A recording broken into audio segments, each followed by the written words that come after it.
Hello everyone, welcome to my channel teaching all. তো আজকে তোমাদের রসায়ন থেকে কিছু গুরুত্বপূর্ণ প্রশ্ন উত্তর নিয়ে আলোচনা করব। তো এই কিছু গুরুত্বপূর্ণ তথ্যগুলো কিন্তু খুবই ইম্পর্টেন্ট, পরীক্ষায় কিন্তু নানান কম্পিটিটিভ এক্সাম তোমরা যদি দেখো এখান থেকে কিন্তু দু একটা প্রশ্ন পেয়েই যাবে। ঠিক আছে, তাহলে অবশ্যই কিন্তু শেষ পর্যন্ত দেখো কি কি প্রশ্ন তোমাদের সঙ্গে ডিসকাস করছি। তো প্রথম প্রশ্ন দেখো কি বলেছে এখানে। যে প্রথমটা আছে দেখো, জীবাশ্মের বয়স বা এবং প্রত্নতাত্ত্বিক খনন তেজস্ক্রিয় কার্বন দ্বারা নির্ধারিত হয়। তাহলে আমরা কি বললাম, জীবাশ্মের যে বয়সটা আমরা জানবো কী করে, আর প্রত্নতাত্ত্বিক খননটা এটা কিসের সাহায্যে জানছি না, তেজস্ক্রিয় কার্বন যার সংকেত হচ্ছে C14 দ্বারা নির্ধারিত হয়। তারপর দেখো দ্বিতীয়টা বলছে ক্লোরোফর্ম, যার সংকেত হচ্ছে CaCl3।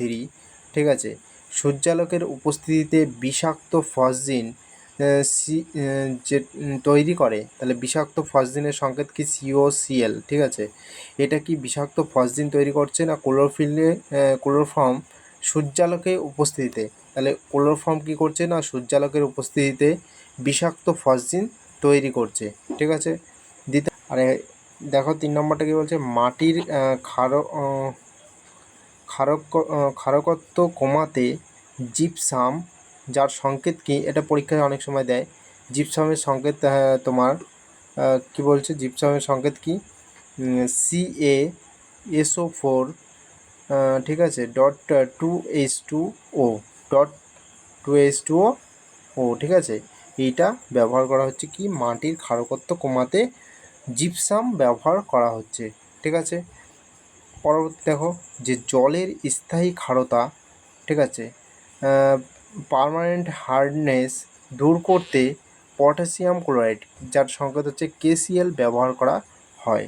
তাহলে জলের স্থায়ী ক্ষারতা দূর করতে কি ব্যবহার করা হচ্ছে না, পটাশিয়াম ক্লোরাইড ব্যবহার করা হয়।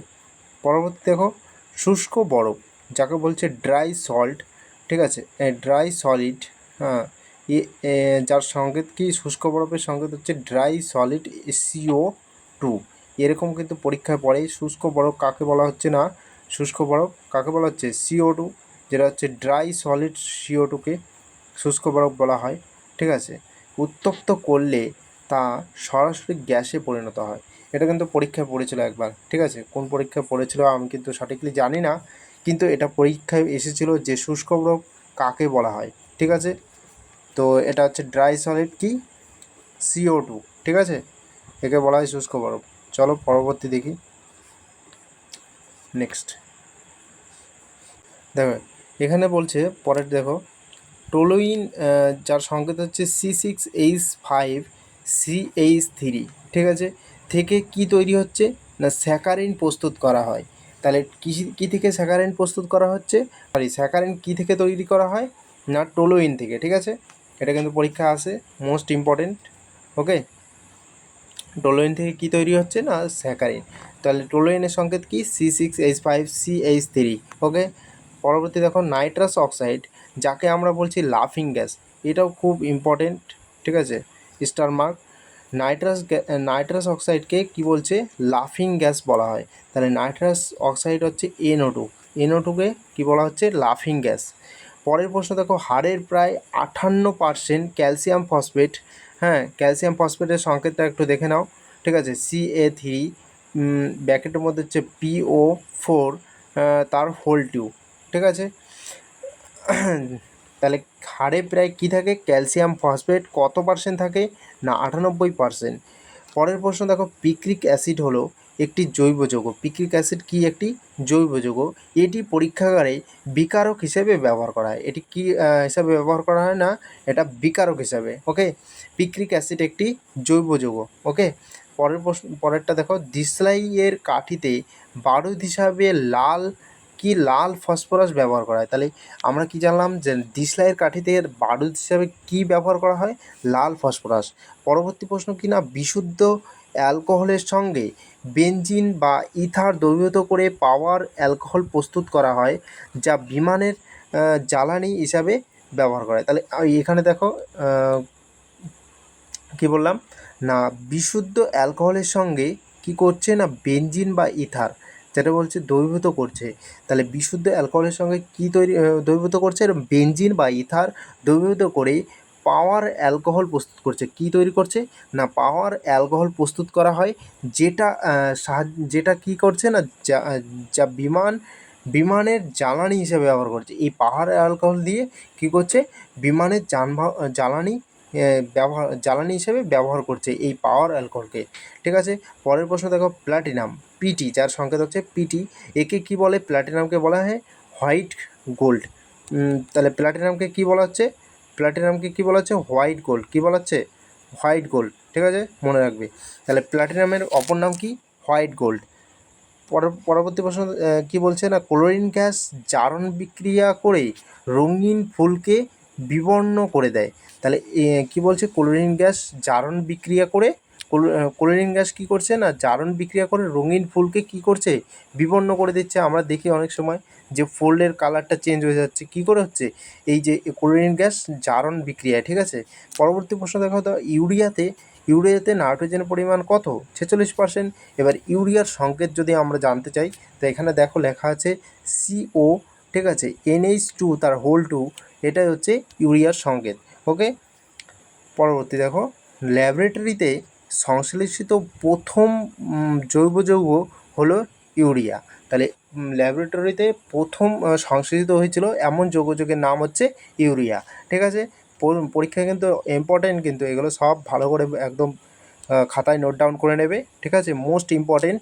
ওকে, পরীক্ষা কিন্তু এখান থেকে কিন্তু দু একটা পরীক্ষা অলরেডি পড়ে গেছে। এখান থেকে আবার ঘুরিয়ে ফিরিয়ে প্রশ্ন আসতে পারে।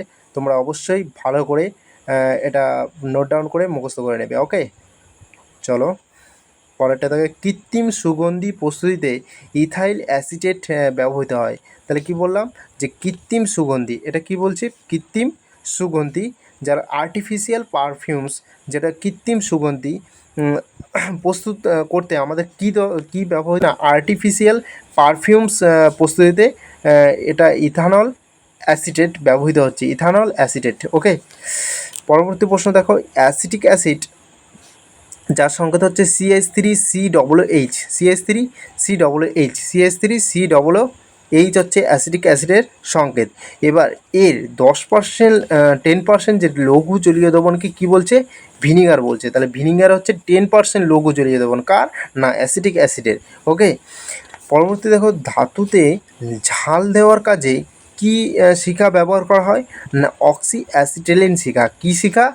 অক্সি অ্যাসিটিলিন শিখা ব্যবহার করা হয়। ধাতুতে ঝাল দেওয়ার কাজে কি ব্যবহার করা হচ্ছে? না অক্সি অ্যাসিটিলিন শিখা। পরবর্তী দেখো, রক্তক্ষরণ বন্ধ করতে কি ব্যবহার করা হয়?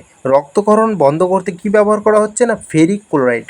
ঠিক আছে, ফেরিক ক্লোরাইড ব্যবহার করা হচ্ছে। রক্তক্ষরণ বন্ধ করতে কি ব্যবহার করা হচ্ছে? ফেরিক ক্লোরাইড ব্যবহার করা হচ্ছে। এবার দেখো পরে দেখে বলা হচ্ছে না আতশবাজিতে সবুজ রঙের জন্য দায়ী কে? না আতশবাজি যেটা আমরা বোম ফাটাই, ঠিক আছে, বাজি বলে। ঠিক আছে, এখানে যে আতশবাজিতে যে সবুজ রঙটা দেখা যায়, এটা কিসের জন্য দায়ী? না বেরিয়াম, যার সংকেত হচ্ছে BA, যাকে আমরা বলি BA, বেরিয়াম। ঠিক আছে, এই বেরিয়ামের জন্য কিন্তু আতশবাজিতে যে সবুজ রঙটা দেখা যায়। ঠিক আছে, পরবর্তী দেখো, সোলার সেলে সিজিয়াম সংকেত হচ্ছে CS। ঠিক আছে, এই CSকে বলছে সিজিয়াম হচ্ছে ব্যবহার করা হচ্ছে সোলার সেলে। তাহলে সিজিয়াম কোথায় ব্যবহার হচ্ছে? না সোলার সেলে। ওকে, মনে রাখবে। তারপরে দেখো, হলুদ ফসফরাস জলের মধ্যে রাখা হয়। হলুদ ফসফরাস কোথায় রাখা হয়? জলের মধ্যে রাখা হয়। ঠিক আছে, হলুদ ফসফরাস কোথায় রাখা হয়? জলের মধ্যে। চলো পরে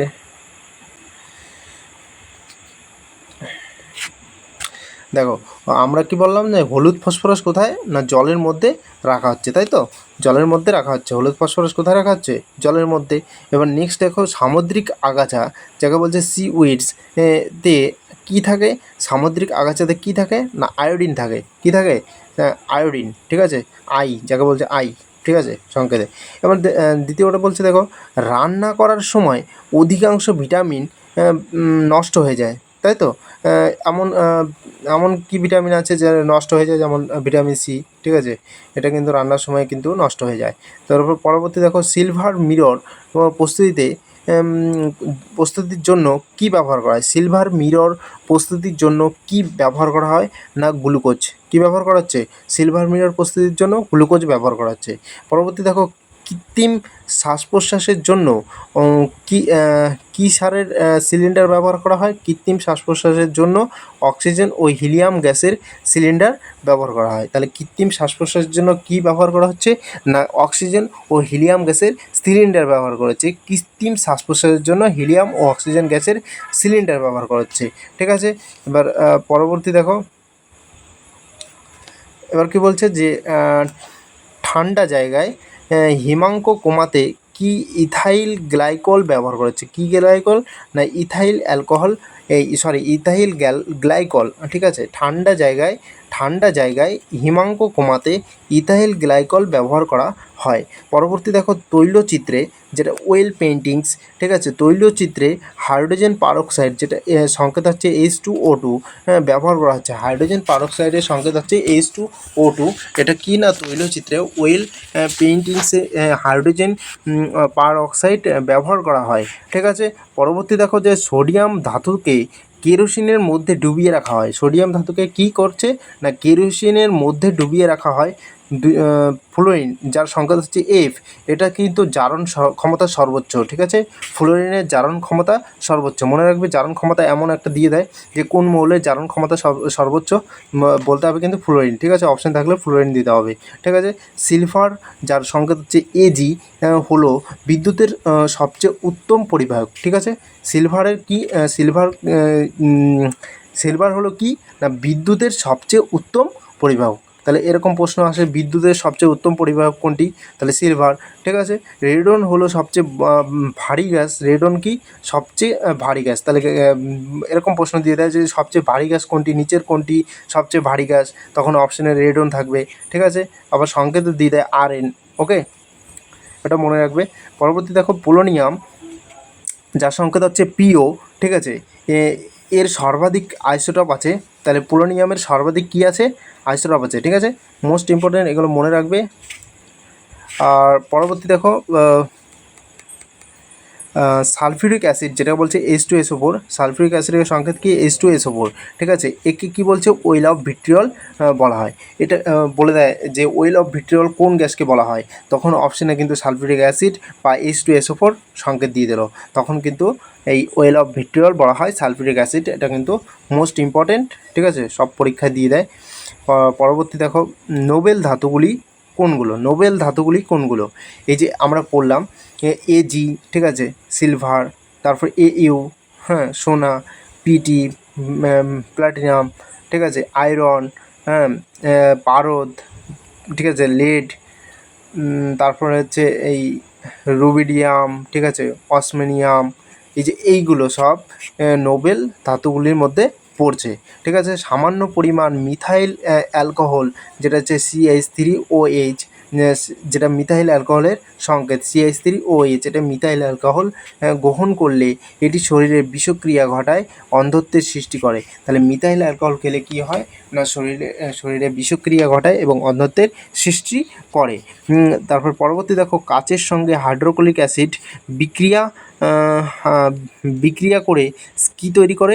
সিলিকেট তৈরি করে। কী তৈরি করছে? হাইড্রোক্লোরিক অ্যাসিড কাচের সঙ্গে বিক্রিয়া করে সিলিকেট তৈরি করছে। তাই একে কাচের জারে রাখা হয় না। তাহলে হাইড্রোক্লোরিক অ্যাসিডকে কাচের জারে রাখা হয় না কেন?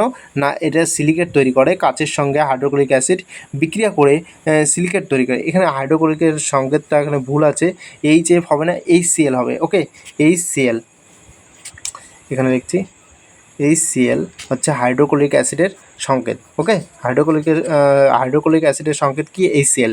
ওকে, তাই একে কাচের জারে রাখা হয় না। ঠিক আছে, পরবর্তী দেখো, যে সোনার ঘনত্ব পারদের থেকে বেশি, তাই পারদের মধ্যে সোনা ডুবে যায়। তাই পারদের ঘনত্ব বেশি, সোনার ঘনত্ব পারদের থেকে বেশি। তাহলে কি বলছে? সোনার ঘনত্ব পারদের থেকে বেশি, তাই পারদের মধ্যে সোনা ডুবে যায়। ওকে, পরবর্তী দেখো বিসফেনল এ, যেটা একটি রাসায়নিক পদার্থ যা প্যাকেজিং এ ব্যবহৃত হয়, ঠিক আছে, যা প্যাকেজিংয়ে ব্যবহৃত হয়। ওকে, তাহলে কি বললাম, বিসফেনল এ কিসে ব্যবহৃত হচ্ছে, একটা রাসায়নিক পদার্থ বিসফেনল এ, এটা হচ্ছে প্যাকেজের কাজে ব্যবহৃত হচ্ছে।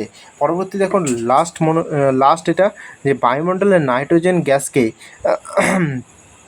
নাইট্রেটে রূপান্তর করার ঘটনাকে নাইট্রোজেন স্থিতিকরণ বলে বা নাইট্রোজেন ফিক্সেশন বলে, ঠিক আছে। তো আমাদের এই কটা ডিসকাস করার ছিল।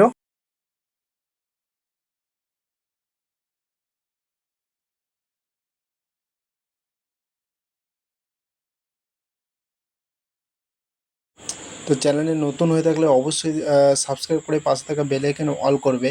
আর তাছাড়া যদি এই পিডিএফটা তোমাদের দরকার হয় তাহলে অবশ্যই আমাদের চ্যানেল আছে, টেলিগ্রাম চ্যানেল। তো নিচে ডেসক্রিপশনে তোমার লিঙ্ক পেয়ে যাবে, ওই লিঙ্কে গিয়ে অবশ্যই জয়েন্ট হয়ে এই পিডিএফগুলো তোমরা ডাউনলোড করে নিতে পারবে। ঠিক আছে, thank you very much everyone. সবাই ভালো থাকবে, সুস্থ থাকবে।